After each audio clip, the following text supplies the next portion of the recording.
তো বন্ধুরা আমি কিন্তু এসছি একটা বন্ধুর বাড়িতে, আর এখানে কিন্তু ভাবলাম কিছু খাওয়া দাওয়া করা যাক, তাই জোম্যাটো থেকে অর্ডার করলাম। দেখতে পাচ্ছ গুড্ডু বিরিয়ানি, নামটা বেশ ইউনিক লাগলো। গুড্ডু বিরিয়ানি আবার কেমন খেতে।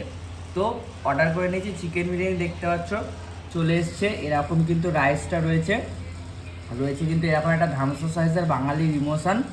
আর কিন্তু এরকম একটা বলা যেতে পারে 100 গ্রাম হবে হয়তো, কি 80 গ্রাম মতন হবে চিকেনটার সাইজ। তো এই রয়েছে চিকেন বিরিয়ানি। তো চলো একটু ট্রাই করা যাক, একটু বাঙালির ইমোশনটা ভাঙতে দেয়। আর কি বলবো, মানে এতটাই গরম, আর আলুটা মনে হচ্ছে একটু শক্ত আছে, বুঝলে তো, একটু শক্ত আলু আর রয়েছে, গরম হলেও ভাঙা যেত। তো একটু আলু নিয়ে নিলাম, একটু রাইস নিয়ে নিলাম, আর নিয়ে নেবো একটু চিকেন। চিকেনটা সফট হয়েছে, বাট আলুটা আমার মনে হচ্ছে হার্ড আছে। তো চলো খাওয়া যাক।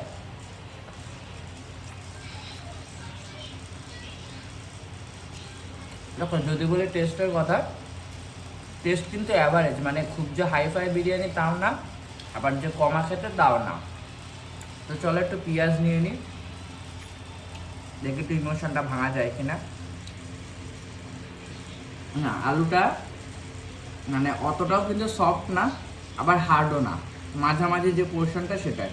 তো চলো একটু পেঁয়াজ নিয়ে, একটু চিকেন নিয়ে, একটু বাঙালির ইমোশন নিয়ে মাখামাখি করে যাকে বলে খাওয়া যাক। চলো বাঙালি, মুখে দেওয়া যাক।